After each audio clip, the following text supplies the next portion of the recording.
बिस्मिल्लाहिर्रहमानिर्रहीम। अस्सलाम वालेकुम नादरीन, आप यूट्यूब चैनल देख रहे हैं। मैं इमरान खान हूं। यह हंगामी न्यूज है क्योंकि अभी थोड़ी देर पहले मुझे ये खबर मौसूल हुई है। मैंने इसकी तस्दीक की है और कुछ चीजें क्लियर हो गई हैं। देखें, जेल के अंदर परिंदा भी पर नहीं मार सकता और इमरान खान साहब के मामला को इंतहाई खुफिया रखा गया है हमेशा। इससे पहले मैंने आपको बताया था कि इमरान खान साहब के साथ जेल में क्या क्या सलूक हो रहा है, वो तमाम चीजें दुरुस्त साबित हुई। मैंने आपको बताया कि उनसे टीवी, अखबार, बहुत सारी सहूलियात ले ली गई हैं। उन्हें बाहर नहीं निकलने दिया जाता, उनके सेल की बिजली बंद है। फिर मैंने आपको ये भी बताया कि कैसे बड़े बड़े बल्ब लगाए गए ताकि वहां पे हशरात इकट्ठे हो जाएं और इमरान खान साहब तकलीफ में आए।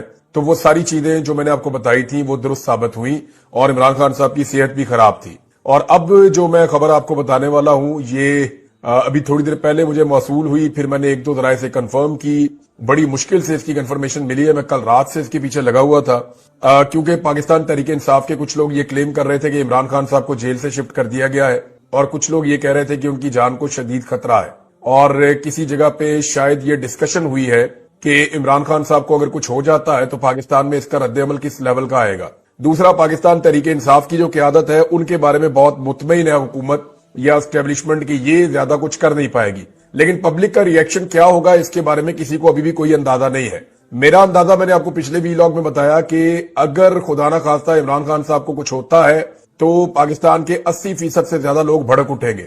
लोगों की इस वक्त पाकिस्तान में इमरान खान साहब से उम्मीद है। आखिरी उम्मीद तो कुछ भी नहीं होती, लेकिन लोगों को इमरान खान साहब से बड़ी उम्मीद है और लोग ये समझते हैं कि ये शख्स हमारी जिंदगियां बदलेगा।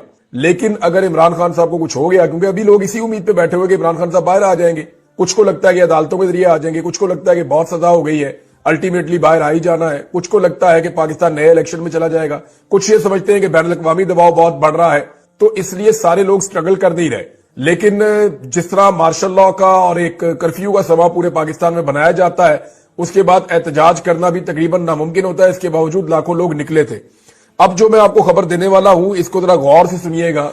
इमरान खान साहब को जेल के जिस हिस्से में रखा गया है इसका डिजाइन कुछ ऐसे है कि गर्मियों में इसके अंदर धूप जाती है, इसके अंदर गर्मी शदीद हो जाती है, ये ओवन की तरह पकता है। अब ये सियासी कैदियों को या जिन कैदियों को अजियत देनी होती है ना, उनको इन बैरक्स में रखा जाता है। गर्मियों में पूरा सूरज का रुख इस बैरक की तरफ होता है और क्योंकि सूरज अपनी डायरेक्शन चेंज करता है सर्दियों से गर्मियों में, और उसके अंदर जो है वो ठीक ठाक धूप अंदर जाती है और ये ओवन की तरह गर्म हो जाता है। सर्दियों में यहां पे सूरज की धूप अंदर नहीं जाती, उसकी वजह से ये सारा दिन भी यख रहता है, ये ठंडा रहता है। एक सोर्स ने ये बात की है कि इमरान खान साहब की कुछ तबीयत ठीक नहीं है, वो थोड़ा सुस्त दिखाई दे रहे हैं और उनको जो खाना दिया जा रहा है शायद वहां पे कोई कंप्रोमाइज है।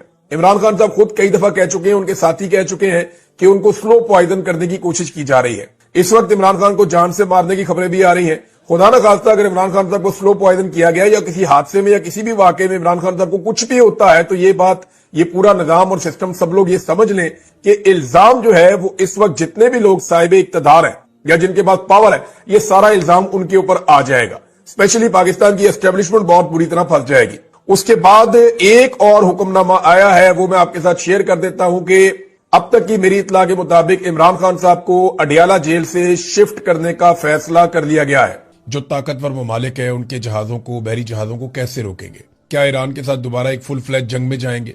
ये सवालात अपनी जगह पे मौजूद हैं। अमेरिका के पास बहुत सारे ऑप्शंस हैं और उन्होंने सारे ऑप्शंस खुले रखे हुए हैं। अगर उन्हें दुनिया की सपोर्ट मिलती है या कोई बड़ी कामयाबी मिलने की उम्मीद पैदा होती है या कोई वॉर ट्रॉफी उनके हाथ में लगती है, जैसा कि यूरेनियम उनके हाथ लग जाए, तो ऐसे काम के लिए वो रिस्क ले सकते हैं। या इस जंग को लंबा लेकर जाना हो तो वो दूर रह के जंग लड़ना चाहेंगे, वो मजीद नुकसान अपना करवाना नहीं चाहेंगे। बहरहाल डोनाल्ड ट्रंप ने जो कहा, जो उम्मीद जाहिर की, वो एक सहाफी के साथ डोनाल्ड ट्रंप की बातचीत में सामने आई है। डोनाल्ड ट्रंप ने कहा जी कि ईरान के साथ हमारी बातचीत चल रही है और अगले 2 दिन बहुत इंपॉर्टेंट है। और जो सहाफी जिन्होंने बात की डोनाल्ड ट्रंप से, उन्हें डोनाल्ड ट्रंप ने कहा कि वहां पे आपको रुकना चाहिए पाकिस्तान में। अभी ये सहाफी पाकिस्तान में, इन्होंने डोनाल्ड ट्रंप से राब्ता किया कि हो सकता है कि अगले 1-2 दिन में कोई और डेवलपमेंट हो जाए, लिहाजा आपको वहां पे पाकिस्तान में रुकना चाहिए और हम मजीद, हमारा झुकाव है ईरान की तरफ बातचीत में और ये मुमकिन है कि आपको वहां रुकना चाहिए क्योंकि ईरान भी चाहता है कि बातचीत हो जाए। और साथ में उन्होंने कहा इसकी एक बड़ी वजह यह है कि field marshal is doing a great job, यानी Donald Trump field marshal Asim Munir से बहुत खुश हैं और वो ये कह रहे हैं कि field marshal is doing great job, तो आपको वहां रुकना चाहिए, 2 दिन में कोई डेवलपमेंट हो सकती है। अमेरिका को एक मरतबा फिर फेस सेविंग के लिए पाकिस्तान की जरूरत पड़ी है क्योंकि हुकूमत जो अमरीकी है उसने जो काम डाला है डोनाल्ड ट्रंप के कहने पे, उसका कोई इम्पैक्ट आया नहीं है। मैं आपको बताता हूं कि इन्होंने कितना खर्चा किया है यहां पे एक ब्लॉकेज लगाने के लिए। अमरीकी नाकाबंदी में कुछ 10,000 मरीन्स इस्तेमाल हुए हैं, यानी 10,000 अमरीकी फौजी हैं जो नाकाबंदी के लिए इस्तेमाल हो रहे हैं। 100 से ज्यादा अमरीकी लड़ाका तैयारे, एक तैयारा बरदार बड़ा बहरी बेड़ा जो है वो इस्तेमाल हो रहा है, और 12 से ज्यादा जंगी बहरी जहाज इस सारे ऑपरेशन में हिस्सा ले रहे हैं, जिस ऑपरेशन के जरिए से आबने हुर्मस के बैरूनी सतहों पे अमेरिका एक ब्लॉकेज लगा रहा है। सैटेलाइट से भी मुआवनत ले रहे हैं, जबकि ड्रोन्स की बड़ी तादाद भी वहां पे मौजूद है। तो ये डोनाल्ड ट्रंप का तरीकेकार है, जिसमें डोनाल्ड ट्रंप ये चाहता है कि वो अपनी नाकाबंदी को कामयाब बनाए। लेकिन क्या ये नाकाबंदी कामयाब हो रही है? मुबैना इतलात के मुताबिक चाइना का एक बहरी जहाज गुजर गया वहां से, ऑयल टैंकर, और अमेरिका कुछ नहीं कर पाया। 2 जहाज जो हैं वो ईरान से मजीद रवाना हुए।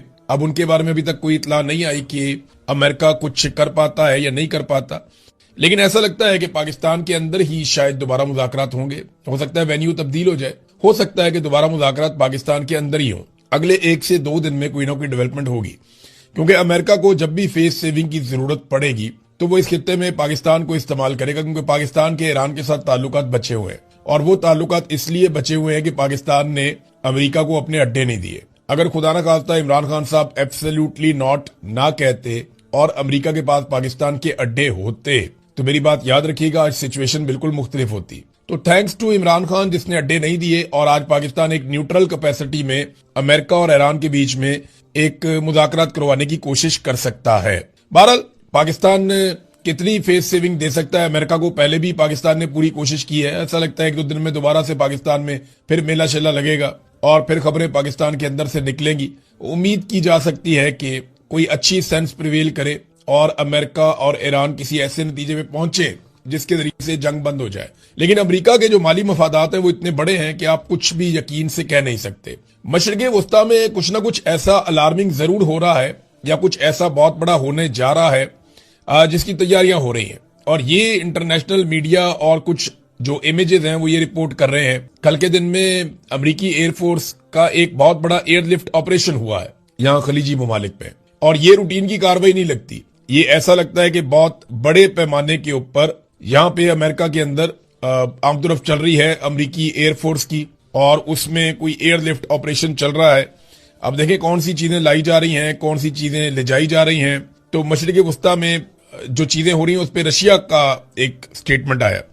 रूसी सलामती काउंसिल का कहना है कि अमेरिका और इसराइल मुज़ाकरात को ईरान के खिलाफ जमीनी ऑपरेशन की तैयारी के लिए इस्तेमाल कर सकते हैं, और एक एजेंसी के मुताबिक अमेरिका खित्ते में अपनी फौजी मौजूदगी में इजाफा कर रहा है। 82वीं एयरबोर्न डिवीजन के दस्तों के साथ साथ एक और असॉल्ट जमीनी और बहरी हमला करने वाली और एक फोर्स है वो, और तैयारा बरदार बहरी बेड़ों की जंगी ग्रुप तनादे वाले इलाके में भेजे जा रहे हैं। यानी वो कह रहे हैं इस तनादे वाले इलाके में बहुत सारे अमरीकी हथियार, उनके बेड़े, उनके फौजी और लड़ाइयों में हिस्सा लेने वाले मुख्तलिफ हथियार वहां पे पहुंचाए जा रहे हैं। पैगाम में कहा गया कि इनके बहिरा अरब में पहुंचने का मुतवक्के वक्त बिल्कुल करीब है, बिल्कुल वही है जब 2 हफ्तों की जंगबंदी खत्म हो रही है। यानी ये रूसी सलामती काउंसिल ने इसके ऊपर इशारा दिया, और उन्होंने कहा कि अमरीकी हथियार और अमेरिका की बहुत सारी चीजें मशरिक़े वस्ता में पहुंच रही हैं। और साथ ही साथ मैंने आपको बताया कि कुछ इमेजेस भी सामने आए हैं, और सैटेलाइट के जरिए से भी ये चीजें क्लियर हुई हैं कि मशरिक़े वस्ता में एक्टिविटीज तेज हुई हैं। और ये भी रशिया की जानिब से दावा किया गया, रूसी सलामती काउंसिल की जानिब से जो दावा किया गया वो ये है कि 2 हफ्तों की डेडलाइन जिस वक्त खत्म हो रही होगी उस वक्त अमरीकी हथियार और साजो सामान फौजियों समेत बहुत बड़ी तादाद में मशरिक़े वस्ता में पहुंच जाएगा। ये एक बड़ा खेल हो सकता है जिसकी बारे में खबरदार किया है रशिया ने, यानी रूस का ये दावा है। अब देखते हैं कि होता क्या है। चाइना ने एक नया कानून मंजूर कर लिया है, क्योंकि चाइना को इस बात का आइडिया हो गया कि हालात उस तरह के नहीं है जिस तरह के पहले थे। चाइना ने जो नया कानून पास किया उसके मुताबिक किसी भी मुल्क ने चीन के माशी मफादात या शहरियों के खिलाफ इकदाम किए तो चीन जवाबी कार्रवाई करेगा। चीन के वजीर आजम ली कियांग ने खुद मुख्तारी, सलामती और माशी मफादात के तहफ़्फ़ुज़ के लिए नए कानून पर दस्तखत भी कर दिए हैं। चीन के सरकारी मीडिया के मुताबिक 20 शिक्कों पर मुश्तमिल नया कानून फौरी तौर पर नाफजुल अमल हो गया है। इस कानून के तहत किसी भी मुल्क ने चीन की माशी मफादात, शहरियों या इदारों के खिलाफ इकदाम किए तो चीन जवाबी कार्रवाई करेगा। अब आप यहां से अंदाजा कर लेना कि जब चाइना के जहाज गैर महफूज होंगे या उनके ऑयल टैंकर्स गैर महफूज होंगे तो ये उनकी मईशत के ऊपर एक अटैक है। और चीन ने कैटेगोरिकली कहा कि खुद मुख्तारी, सलामती और माशी मफादात का तहफ़्फ़ुज़, अगर यहाँ पे कोई पंगा होगा या हमारे शहरियों के साथ कुछ किया गया तो इस नए कानून के मुताबिक हम फौरी तौर पे इक़दामात करेंगे। अब 20 शिक्के हैं इस कानून की और चाइना ने बड़ी जल्दी में या उजलत में आप कहें इस कानून को पास सिर्फ इसलिए किया है ताकि मुस्तकबिल करीब में अगर कोई प्रॉब्लम आती है, कोई बड़ा चैलेंज आता है अमेरिका की जानिब से या खित्ते में इसराइल की जानिब से, तो चाइना वो इक़दामात कर सके जो वो करना चाहता है। तो उसके लिए ये कानून उन्होंने पास किया है।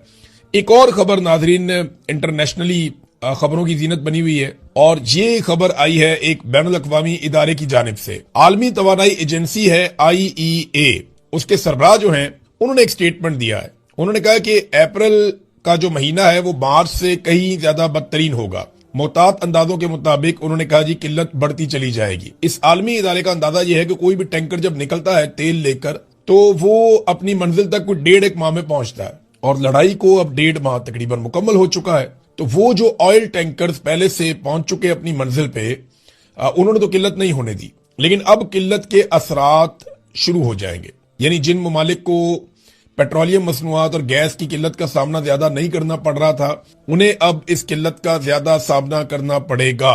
और उन्होंने कहा यह तेल की किल्लत का सिर्फ एक आगाज है। और एक और दावा किया उन्होंने कि तारीख का सबसे बड़ा तवानाई का बहरान ये सामने आने वाला है। सस्ते तेल और गैस का दौर खत्म हो गया। ईरान जंग खत्म होने के बाद तवील अरसे तक ये दौर जारी रहेगा जिसमें सबसे बड़ा एक तवानाई का बहरान होगा। ये BBC ने भी इसको रिपोर्ट किया है। और अगर ये सूरत हाल पैदा हो जाती है तो जो तरक्की पजीर ममालिक हैं जैसे पाकिस्तान है, इंडिया है, बांग्लादेश है या खित्ते के और बहुत सारे ममालिक हैं, उनके लिए बड़ी मुश्किलात पैदा हो जाएंगी। अमेरिका और उसके आसपास जो ममालिक मौजूद हैं उनके लिए इतनी मुश्किल नहीं होगी क्योंकि अमेरिका वहां पे बहुत बड़े पैमाने पे प्रोडक्शन कर रहा है, लेकिन आलमी सतह पे तेल की कीमतें बढ़ेंगी और इससे अमेरिका मुनाफा कमाएगा। अब ये जो खित्ता है गल्फ, यहाँ के ममालिक ने यह फैसला करना है कि उन्होंने अमेरिका के साथ मिलकर इस लड़ाई को मजीद आगे बढ़ाना है इसराइल के मफाद में, या इस लड़ाई को खत्म करके खित्ते के मफाद में तिजारत को दोबारा से खोलना है, क्योंकि तेल की तिजारत से ही ये खित्ता पैसा कमाता है और यहाँ पे खुशहाली आती है। अगर ये तिजारत रुक जाती है तो सूरत हाल फिर आप जानते हैं सब कि किस तरफ जाएगी। नादरीन, इस मौके पे अब जो सुप्रीम लीडर हैं ईरान के, उनकी जानिब से 3 वाज़ेह पैगामात अब सामने आ चुके हैं। ईरान के जो नए सुप्रीम लीडर हैं खामनाई, उनके 3 वाज़ेह मौक़िफ़ हैं जो अब हमारे सामने हैं। ये अब छप चुके हैं मुख्तलिफ मीडिया में। ये 3 पैगामात या 3 वाज़ेह मौक़िफ़ उनके क्या है। नंबर 1, हम अपने मुल्क पर हमला करने वाले मुजरिम जारहियत पसंदों को हरगिज़ सजा दिए बगैर नहीं छोड़ेंगे। ये बड़ा जारहाना स्टेटमेंट है कि हमारे मुल्क पर हमला करने वाले मुजरिम जारहियत पसंदों को हरगिज़ सजा दिए बगैर हम नहीं छोड़ेंगे। नंबर 2, हम इस जंग में होने वाले हर नुकसान के साथ साथ शोहदा के खून और जख्मियों के जख्मों का मुआवजा या तावान जरूर तलब करेंगे। ये बहुत सख्त स्टेटमेंट है उनका। और नंबर 3, हम यकीनी तौर पर आबनाए हुर्मुज के इंतजाम को एक नई सतह पर ले जाएंगे, यानी इससे हम पीछे नहीं हटेंगे। हम किसी सूरत अपने जायज हकूक से दस्तबरदार नहीं होंगे और इस मामले में पूरी जो मुजामत है वो हम एक इकाई की सूरत में उसको तसव्वुर करते हैं और हम मुजामत जारी रखेंगे। ये बहुत इंपॉर्टेंट है।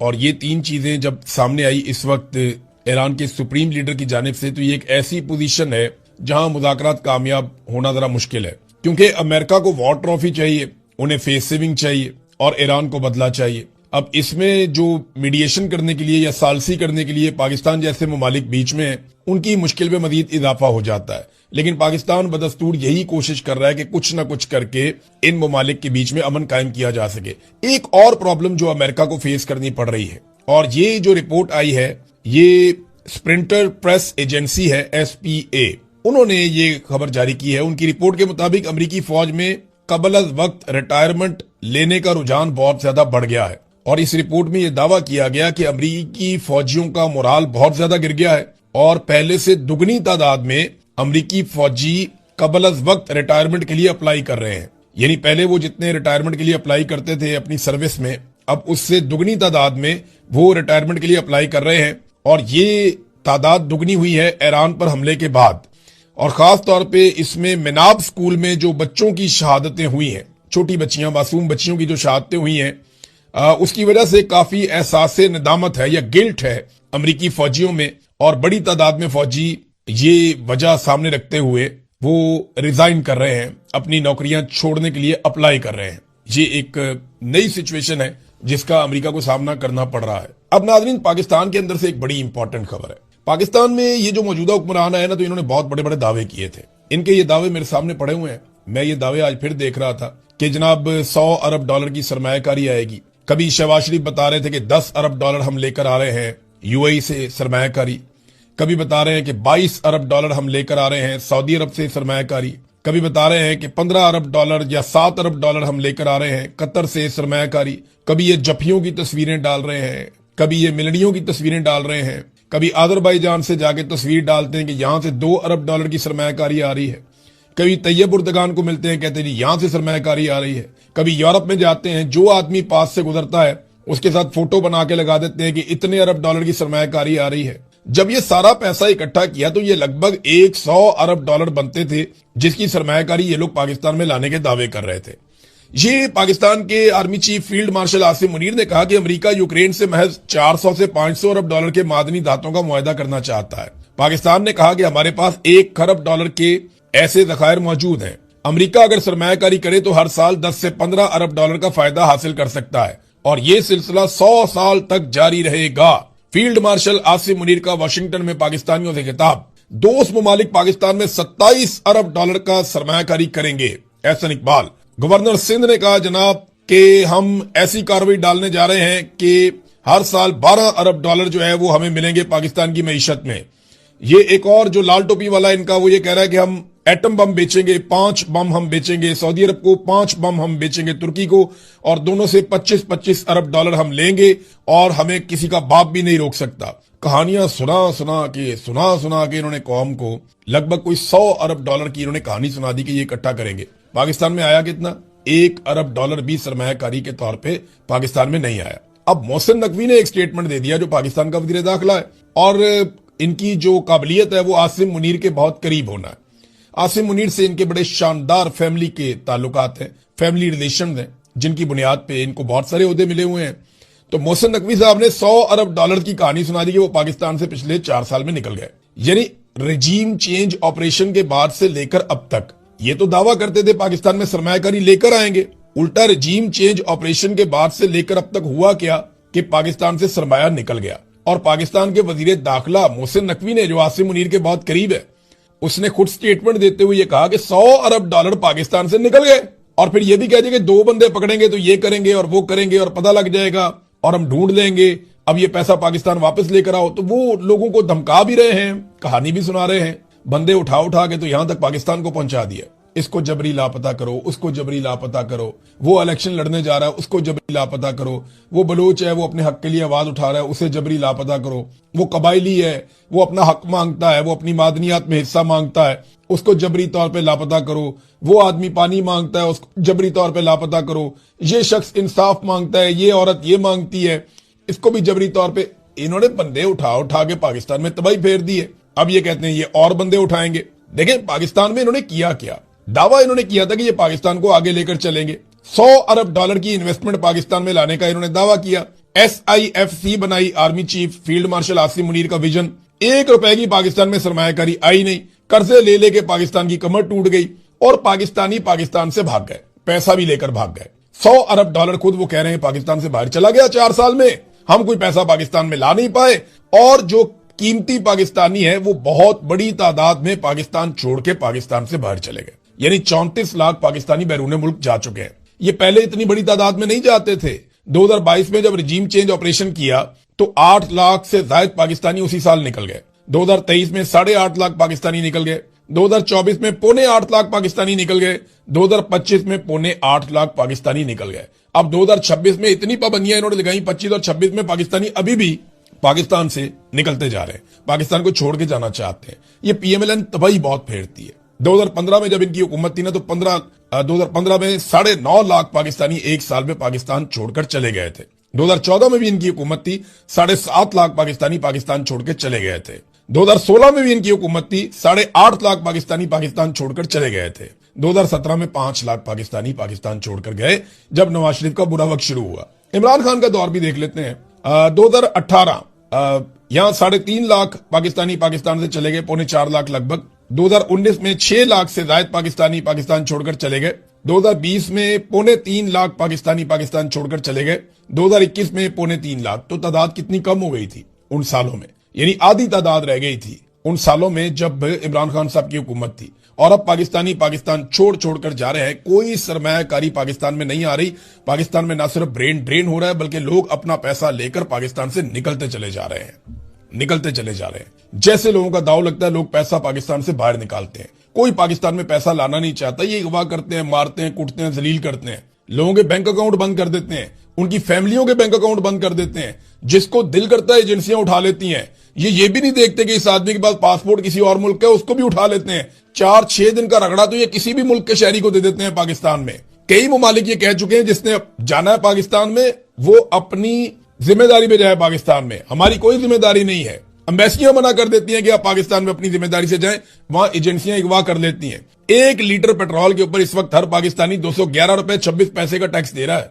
211 रुपए 26 पैसे का टैक्स दे रहा है हर पाकिस्तानी 1 लीटर पेट्रोल के ऊपर। और जब तक पाकिस्तान में जर्नैलों ने मिलिट्री ऑपरेशन नहीं किया था, रिजीम चेंज ऑपरेशन जो मिलिट्री ने किया था पाकिस्तान में, मिलिट्री एस्टेब्लिशमेंट ने, बेचारे फौजियों का क्या कसूर है, वो तो मुलाजिम पेशा लोग हैं, वो तो बेचारे लड़ाई लड़ते हैं। ये तो जर्नैलों की ख्वाहिशात होती हैं, उनकी एक्सटेंशंस होती हैं, उनके फायदे, उनके मफाद होते हैं, जिसके लिए ये पाकिस्तान के साथ खिलवाड़ करते हैं। तो वो जब उन्होंने ये किया था ना रिजीम चेंज ऑपरेशन, तब 150 रुपए का पेट्रोल मिलता था 1 लीटर। और आज उसी पेट्रोल पे जो आलमी मंडी में उस दौर से बहुत सस्ता है, आज सिर्फ 211 रुपए 26 पैसे हम टैक्स दे रहे हैं। पेट्रोल की कीमत अलग है, 211 रुपए 26 पैसे सिर्फ टैक्स है, इसमें पेट्रोल की कीमत नहीं है। ये हम दे रहे हैं 1 लीटर के ऊपर। और इमरान खान के दौर में पेट्रोल इससे ज्यादा महंगा था आलमी मंडी में, और हम कितना दे रहे थे? 150 रुपए का में लीटर मिल रहा था। तो ये रजीम चेंज किया था उस वक्त जनरल बाबर ने, जनरल बाजवा ने, जनरल फैज ने, जनरल नदीम अंजुम ने। इन्होंने बड़ी कहानियां सुनाई थी लोगों को, जनाब अब तो हालात बहुत अच्छे हो जाएंगे, दूध और शहद की नहरें बह जाएंगी। ये पाकिस्तान की इकोनॉमी की हालत की कि पाकिस्तान का वजीर दाखिला खुद पाकिस्तानियों को अब बता रहा है कि जनाब फिक्र ही ना करें, $100 अरब पाकिस्तान से निकल गया है और अब वो ऐसा वापस लाना चाहते हैं। ये $100 अरब कितना होता है पता आपको? चाइना ने को 12-15 साल पाकिस्तान में पैसा लगाया, $60 अरब के आसपास लगाया, और वो पैसा उतारना किसने? पाकिस्तानियों ने उतारता है। और $100 अरब 4 साल में पाकिस्तानियों का पाकिस्तान से निकल गया। ये मोहसिन नकवी ने कहा है। अंदाजा करें आप ये कितने महंगे पड़े पाकिस्तानियों को, आप यहां से हिसाब लगा सकते हैं। और आज भी इनके अंदर सिर्फ एक जिद है। एक साबिक वजीर आजम है जिसको आवाम पसंद करती है, जिसने अपने तर्ज हुक्मरानी से साबित किया कि वो इनसे बेहतर है। उसने कोरोना के साथ बेहतरीन परफॉर्म किया, उसने आलमी वबा के साथ लड़ाई की, बैनुल-अक़वामी सतह पे उसने जो कुछ किया आज पाकिस्तान को उसका फायदा हो रहा है। उसने सबसे पहले एब्सोल्युटली नॉट कहा, आज यूरोपीय ममालिक भी वही कह रहे हैं। ईरान भी उसकी पॉलिसी में चल रहा है, उसको दुनिया में इज्जत मिल रही है, बल्कि ईरान के रुपए की कदर बढ़ रही है जंग के दिनों में। तो इमरान खान वो आदमी है जिसने आलमी सतह पे इस्लामोफोबिया के खिलाफ आवाज उठाई थी। इमरान खान वो आदमी है जिसने आलमी अमन के लिए हर दरवाजा खटखटाया था। वो आदमी है जिसने पाकिस्तान में यकसा निजाम तालीम दिया था, जिसको बाद में बदल दिया गया। वो आदमी है जिसने हर आदमी की जेब के अंदर एक हेल्थ कार्ड डाल दिया था कि जाओ जाकर जितना मर्जी महंगा इलाज जिस मर्जी अस्पताल से करवाओ। वो आदमी है जिसने पनाहगाहें दी थी, और अब ये एक एक करके गिरा रहे हैं। आप अंदाजा करें कि कितनी दुश्मनी है इनको अवाम से कि उसने आम और गरीब आदमी के रहने के लिए पनाहगाहें बनाई, ये पनाहगाहें गिरा रहे हैं। और जो मजदूर गिरा रहे हैं वो कहते हैं जनाब हम यहीं पे रात को रहते थे, मजबूरी है, अब हम इसको गिरा रहे हैं क्योंकि हमें हुक्म आ गया हुकूमत की जानिब से। लंगर खाने बंद, पनाहगाहें बंद, गरीबों का हेल्थ कार्ड बंद, एहसास प्रोग्राम बंद। जो इमरान खान ने बेहतर काम किया अवाम के लिए, गरीबों के लिए, वो सारे काम इन्होंने एक एक करके बंद किए। और इमरान खान जो गरीबों के लिए काम कर रहा था वो भी बंद, उसको जेल में डाला हुआ है, मिलने ही नहीं देते। इनको समझ आती है, कोई मंतक है ये? और दुनिया के किसी कानून में किसी मुल्क में जाकर आप देख लें, आप ये कहानी सुनाएंगे लोग हैरान हो जाएंगे। मैं यहाँ एयरपोर्ट से वापस आ रहा था, सोमालिया का एक ड्राइवर था, वो मेरे साथ बातचीत करना शुरू हो गया, और वो बतौर मुसलमान वो मेरे साथ उसका लगाव हो गया, वो बातें कर रहा था मेरे साथ। उसने मुझे पूछा इमरान खान के बारे में, वो नहीं जानता था कि मैं जर्नलिस्ट हूं। उसने मुझे इमरान खान के बारे में पूछा, मैंने बताया वो जेल में है। तो उसने पूछा उसकी क्या हालत है, मैंने बताया। तो उसने कहा कि ये लोग मुसलमान नहीं है जो पाकिस्तान में ये कर रहे हैं, इन्हें नहीं पता कि इन्होंने जाके अल्लाह को जवाब देना है, इन सबको अल्लाह के सामने पेश होना पड़ेगा, ये इनको डर नहीं लगता। ये वो एक सोमालियन ड्राइवर नौजवान था, वो मुझे ये कह रहा था। अंदाजा करें आप कि लोगों को कितनी फिक्र है अल्लाह के हुजूर पेश होने की, और ये जालिम इन्हें डर ही कोई नहीं है, उसकी आंख जाया कर रहे हैं, उसकी बीवी को सजा दे रहे हैं, औरतों को जेलों में डाला हुआ है। कैसी बेशर्मी और हठधर्मी है। मैं हमेशा कहता हूं कि खवातीन को लड़ाई में मत लाओ। मैं हमेशा करता हूं कि किसी की फैमिली तक मत जाओ, इस लेवल तक ना जाओ कि वापसी का रास्ता ना बचे। इन्होंने इमरान खान की बीवी को भी उठा के जेल में डाल दिया। अब तक इतनी, अपना ख्याल रखिएगा, अपने चैनल का भी। अल्लाह हाफिज।